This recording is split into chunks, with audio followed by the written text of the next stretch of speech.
saw this really cute guy at the grocery store the other day, so naturally I followed him to the checkout counter, and when he gave the cashier his credit card, I peeped it to see what his name was.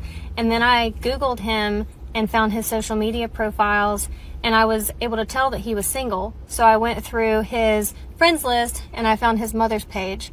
And then I looked through his mother's page and I saw that she was a member of this book club that's in my area. So I sent a request to join the book club. So I went to the book club meeting and I met his mom there, and we bonded over some books that we both liked. And she just thought I was so nice. And I brought it up randomly in conversation that I was single. And she let me know that she had a son that was single also that lived in the area. And maybe it would be cool for us to get together and chat sometime. So I gave her my number, which she gave to her son. And this morning he texted me and asked if I'd like to get together this weekend and do something. So I guess we're going to go on a date. I'm really excited.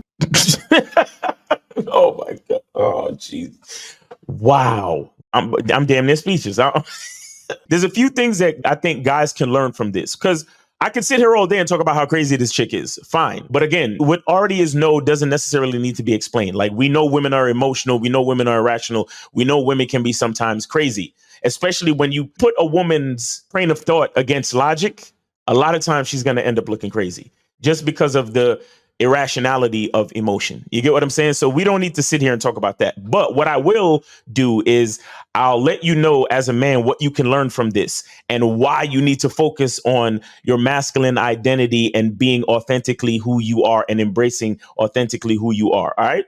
The first thing I'll say is that if this is real, you have to understand the lengths a woman will go through when she finds you attractive. So that's why you shouldn't be chasing women, or you shouldn't be prioritizing women per se. Now, am I saying don't go out and meet women? Am I saying to totally go monk mode and not do anything as far as meeting women or going out to talk to women? No, that's not what I'm saying. What I'm saying is to prioritize yourself. So that means if you are going out to meet women, do it with yourself in mind, meaning that you're doing it because you are trying to improve your social skills. Do it because you're trying to enjoy yourself.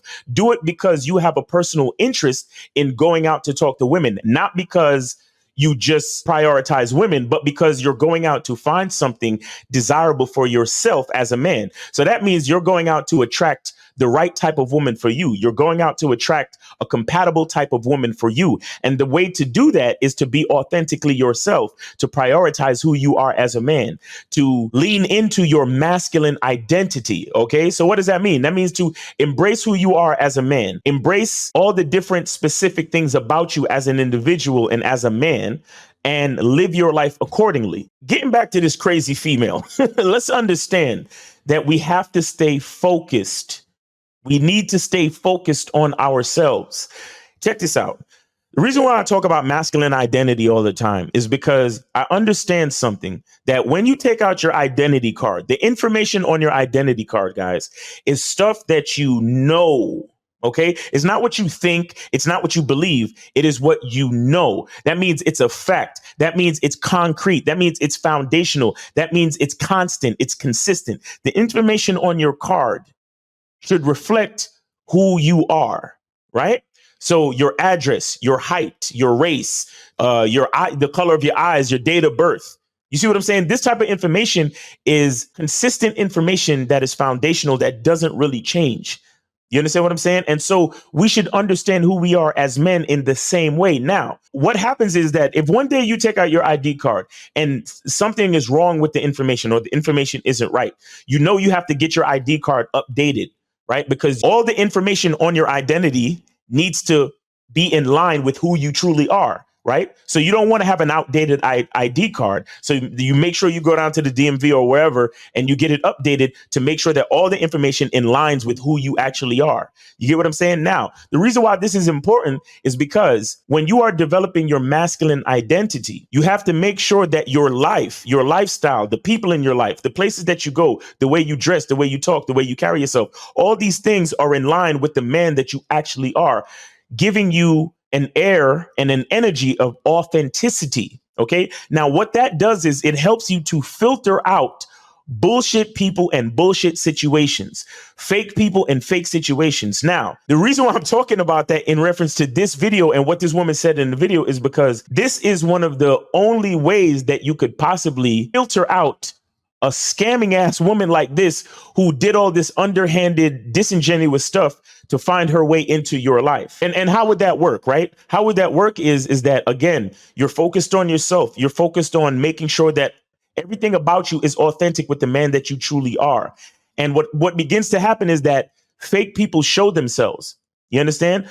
People show themselves when you are authentically you. The reason why is because a lot of people who think they know you, they treat you based on the image that they have of you in their own mind, right? So they don't treat you as the person you actually are. They have a projection of you in their mind and they treat you as that.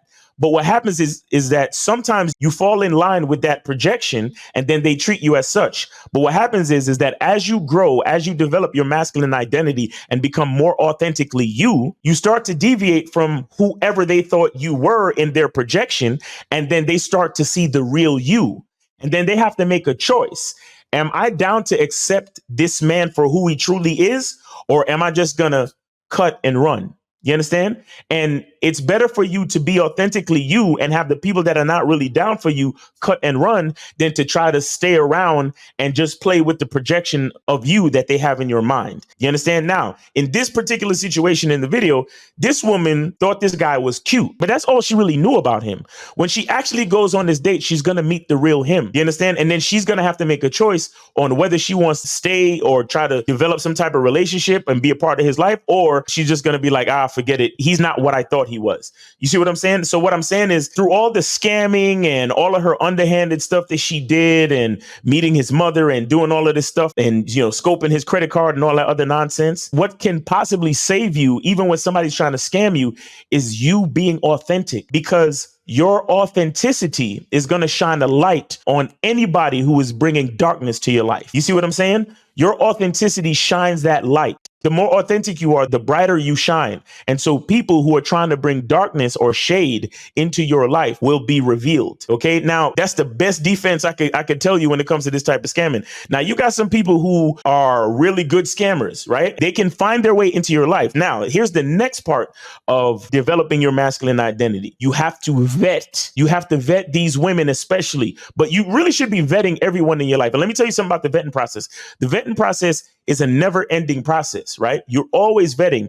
Now, what is the vetting process? Basically, the vetting process is establishing consistencies in every and any relationship that you have, right? And each opportunity that is given, you and the other person must work towards the positive outcome of the relationship. And as long as that continues to happen, that is the continual vetting process. You understand? So you got a woman like this, she might use devious methods to find her way into your life, right? But once she's in your life, now you have to set a certain level of standards and qualities and set your program based on your masculine identity. You have to create those consistencies and make them hold true over time, right? There's a reason why the vetting process is, in my book, it's at least 12 to 18 months. And shout out to Mr. Lucario, because he talks about this on the Bad Boy membership. If you want to learn more about that, go to badboymembership.com and go check out Mr. Lucario, right? But the vetting process is a 12 to 18 month process. It's that long for a reason. That's like the beginning of the vetting process. That's the initial vetting process to decide if you want to make a woman your girlfriend and all that other stuff, right? Because basically what that's saying is that if she's putting up a front, she's going to have to hold down this lie and this front for at least 12 months to really get to know you, to really get to earn her position in your life. Now, if she's strong enough and she's willing enough to put on a front for 12 to 18 months, then more power to her. And if she never gets found out, then again, more power to her. But at least because of who you are and because you understand what you want from a relationship and you understand your masculine identity, you make sure you keep her trained to treat you how you need to be treated. And as long as she's doing that, sometimes it doesn't even matter if she was scamming, because as long as she's treating you like she's supposed to, and she's consistent and she's taking action, as long as she's doing that, then everything's pretty much fine.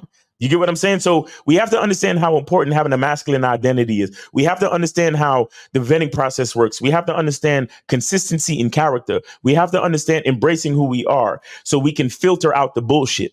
You see what I'm saying? So that is the best defense to any of this type of underhanded, disingenuous kind of scamming type stuff. I think that that's the best way as men that we can do this, because you being unapologetically who you are is going to force her to either shit or get off the pot. It's going to force her to fall in line with the type of woman that she needs to be to stay in your life, or she's going to be like, you know what, forget this. It's not worth it. I got to get up out of here. You see what I'm saying? So this is why it's so important to have a masculine identity. This is why it's so important to embrace who you are. This is why it's so important to understand who you are and what you want out of life.